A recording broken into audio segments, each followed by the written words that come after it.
Thinking about leaving your soul-sucking 9 to 5 job, one of the biggest struggles I see people, especially as women, face is the idea of having that safety net, that enticing perks and benefits, and listening to that head trash of what will people think if I leave. I totally get it, and I've been where you are. That's why I created a free guide to help you if you're thinking about putting in that notice. It's called Unlocking Your Exit Plan. Discover 5 things you need to do before leaving your 9 to 5. This guide is filled with worksheets and steps so you will have hand holding along the way. You can download your copy in the link in the show notes, and again, it's totally free. Now back to today's episode. Welcome back to another episode of the Hello Sis Dorsey podcast. I have Brian here today on the podcast. How are you doing today? I'm doing great. Candace, how are you? I'm doing well. So tell everyone who you are and what you do. My name is Brian Basinger. I am a CPA. I have owned my own accounting firm now part-time all the way back since 2011, but went full-time in 2015. And then I ended up building and selling that firm about a year and a half ago. And now I've started a new project trying to educate and help newer entrepreneurs get the basics down on their finances and taxes so that they don't hit some of those road bumps that so many of us hit early on in our journeys. So let's talk about the inspiration behind you starting your business. What was that like for you? Yeah. So originally, I probably, like a lot of people, just started doing stuff on the side. So I had a friend and then a brother-in-law and people who were starting businesses, and I did accounting and kind of started helping them little by little. I went through my own journey in the corporate world and more realized that that wasn't really what I was passionate about, that I really enjoyed helping individuals and real people with real businesses. And in 2015, I was part of a company that got acquired by another company, and the finance department ended up getting bid farewell in that process, and found myself in that spot where I didn't have a job. I had a little bit of severance. I knew that I wanted to be out on my own anyway. And it was one of those things where it's like, if I don't do it now, I'm never actually going to do it. So I took the leap in 2015,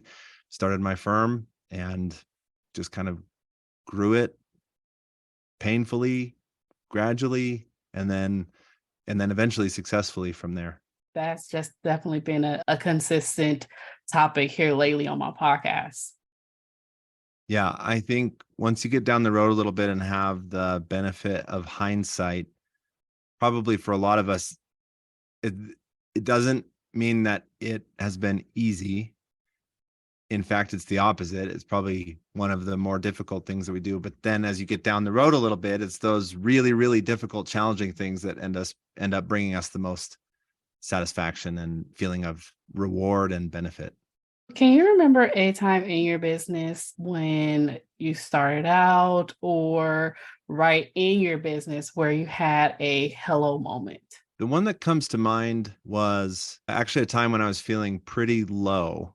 I had been really, really struggling to try and grow the business and achieve the goals. And I kind of perpetually felt like I was failing to hit the marks that I wanted to hit, and just beating up on myself a lot and having kind of a tough go of it. And I was driving home. I remember the route I was on, and I was driving home and kind of had this moment of clarity where I was just sitting in the car by myself and going through it, and realized that once I zoomed out and stopped focusing on what was right in front of me and the goals that I didn't feel like I was hitting there in that moment, but when I zoomed out, I was doing it. I had a business. It was stable. I was supporting my family. I was able to pay the mortgage and put food on the table, and things were okay. And it was growing, and it was getting better little by little.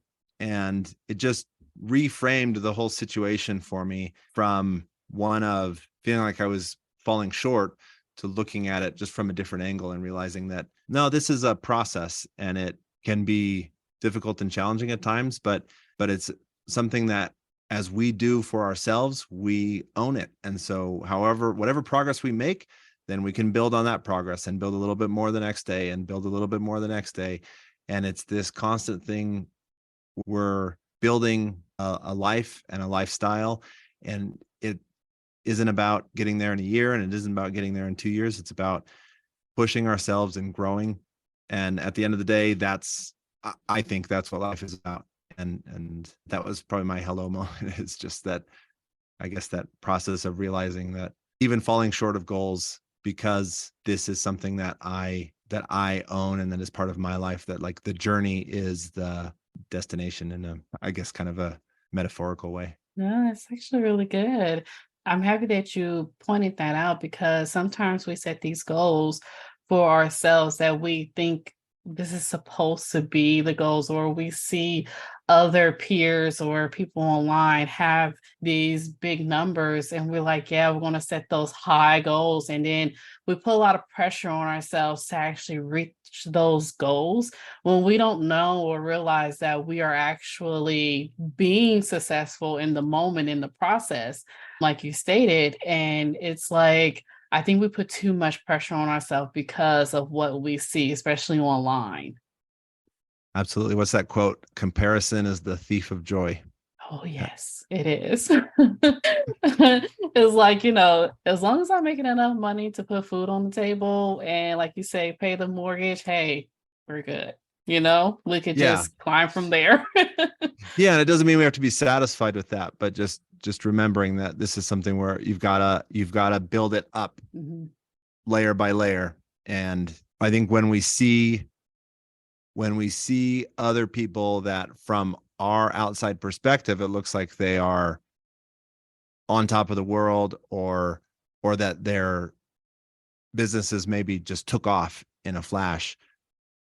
Generally speaking, and now I have the also the advantage of being able to watch dozens and hundreds of other entrepreneurs through their journeys. Like, that's not normal. What's normal is that there are several years of going through this developmental process and laying that foundation. And then all of a sudden, a couple of years down the road, then things really start to happen, and maybe happen quickly.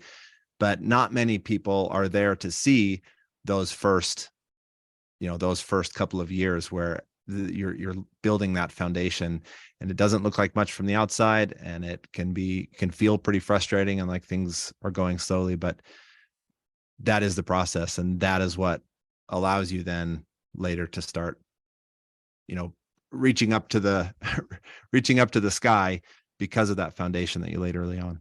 Yes, yes. And it's a lot of things that, they don't talk about either. So I'm really happy that we're discussing it today because we always see the success, but we don't see the foundation and how they got there. So really happy that we're talking about it on today. So let's talk about entrepreneurship is extremely rewarding, but challenging. Yeah. One of the things that I think that a lot of entrepreneurs don't realize is that we have the unique ability to create a lifestyle for ourselves in a much shorter period of time than what we've been taught to traditionally think about. And it's funny that this comes right on the heels of us just saying it goes a little bit slower than you think. But it reminds me of another quote. I think it's the Bill Gates quote. We tend to overestimate what we can do in a year and underestimate what we can do in 10 years. And that really is that's really the heart of this whole message. I went and looked at, for our average client, which is, I don't mean this in like a self-promotional way, I mean it more of like a sampling of entrepreneurs.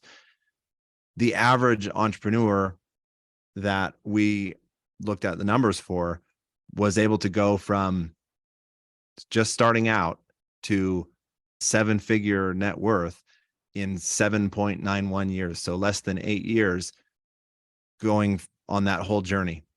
But for most of them, the vast majority of that happened in years 4, 5, 6, and 7. And so it's that it can be really, really difficult in those first couple of years. but the rewards are absolutely there. And this idea of financial freedom and of financial independence and of breaking out of that cycle of working every single day for to make a living to pay for our expenses for the next couple of decades while we try and put some money into retirement so that in 30 or 40 years we can then be financially free. That just isn't the math for entrepreneurs. And we should be thinking about that timeline in the much more near term and using the tools available to us, both, some tax advantages and things like that, but also just the value of the businesses that we're building to set our sights on that more near-term goal, instead of settling for kind of what we've been taught is the traditional path of just stick some money away little by little, let it season a couple of decades, and then by the time you're 60, maybe you can have enough money to retire. So what advice would you give an entrepreneur starting out, freelancing, everything? Notice I'm kind of like pinpointing myself, but I'm just slipping myself on in there. But what advice would you give someone that's starting out on like what to focus on as far as, I wouldn't say necessarily investment, but as far as like putting the important things away. You get what I'm saying? I think so. The most basic advice that I would give to a new entrepreneur who's just really getting started in this is understand that your business that you're building is an asset. So if you need to not put money into a 401k or retirement account for a little bit while you build this asset, that's okay. And give yourself permission to do that and to focus your investment into that business so that you can give it everything you have, because that is going to give you returns that are so much higher than anything you would get by throwing something into a mutual fund that you have no control over, you have no expertise in, and no ability to manage it and make it grow. But your business, you have all those things.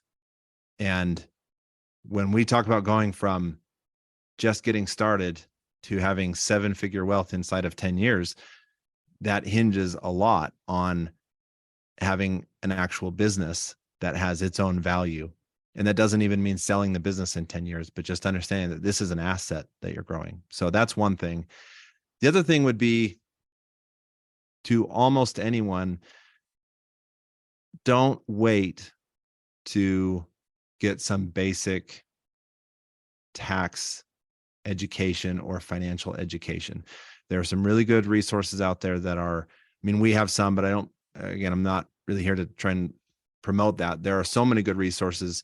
There's a really good book called Profit First. And there are, like, even just as simple as forming an LLC so that you can use an S Corp to help lower your taxes. That's something that it's one of the most common mistakes that we see is entrepreneurs are just going over these first few years, and then they have that year where they actually start to put things together, and then they'll just get slammed with a tax bill that's like $10,000 or $15,000, and it just takes all the air out of the sails for the entrepreneur.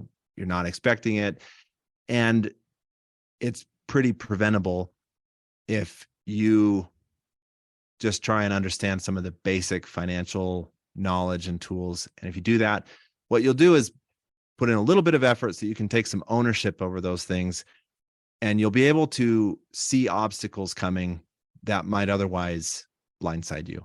And if you can do that, just to get those obstacles out of the way, then you can really put your time and attention and focus on what your passion is and build your business without worrying about accidentally stepping in some trap that you didn't know about. Just remember S Corp. If you have an LLC, so an LLC is the legal entity, right? And then when you start to make even just a little bit of money, so if you're going to make even $20,000 to $30,000 in like taxable income you don't want to have that taxed as a sole proprietor, because you're going to end up paying self-employment tax, which is 15% right off the top before you even get to income tax. And again, just on $30,000, that's $4,500 in self-employment tax. And we haven't even talked about income tax yet. So that is this penalty that sneaks up on entrepreneurs. When you're thinking about tax, you're thinking, oh, I'll set aside 20% or 25%. Well, that covers income tax, but not this self-employment tax. So I don't want to go all the way down this rabbit hole. That's probably hard to follow for listeners, but that tax, really, like, I can't overemphasize this enough. That self-employment tax is like this shark swimming under the water that's just waiting to get new entrepreneurs who don't know about it. And most entrepreneurs wait until the year after they get really nailed with it. So they'll make $50,000 or something, and now we've got this $7,500 extra tax on top, which is a lot of money, especially for newer entrepreneurs. And they'll wait until the year after they get nailed with that tax to say, oh, I've got to figure something out. So you can save yourself a lot of heartache by just opening the LLC, because that gives you the option. I always think about the LLC as like a bucket. It's just a legal entity. It's just a bucket. And it's like you put your money in that bucket, and that's your business. Now you have like a physical thing that represents your business. And you can always go back and just slap that S Corp. It's think of it like a sticker that you slap on the front of the bucket. You don't have to do that from day one. Just having the bucket gives you the opportunity to later go back and say, oh yeah, hey, this bucket that I had, that should have been taxed as an S Corp. So any last minute advice you have for our listeners out there? I don't think so. Really, I always recommend for entrepreneurs, open an LLC, open a separate bank account so that you can keep all your finances separate for the business. If you have a separate bank account, separate credit card, and an LLC, you've got the basics covered. And what you do there is, again, just give yourself all the tools and kind of the structure that you need, so that down the road, as you start to really get traction and get the business going, you have the basics covered. You're not going back and trying to sort through your personal finances and split out which expense was for the business and which one was for groceries. It's all separated and it's all clean. And again, having that LLC in place, it gives you options to help avoid some of those tax traps. Where can everyone find you? So I am on Instagram at Brain Basinger _CPA. That's where I am the most active. But also we have a weekly live training that we do. We teach on different topics, or I should say I teach on different topics every single week, and just sometimes financial, sometimes organizational, sometimes tax related. And if you go to our website, or, we always post it on Instagram as well, but you can join that. And even if you can't attend live, you can get copies of those recordings. It's completely free. Just trying to get financial information out there for newer entrepreneurs. Awesome. And we'll definitely link that up in the show notes. So Brian, thank you so much for coming on the show. It's been really informative and really enjoy having you on. Yeah, thanks for having me. I had fun.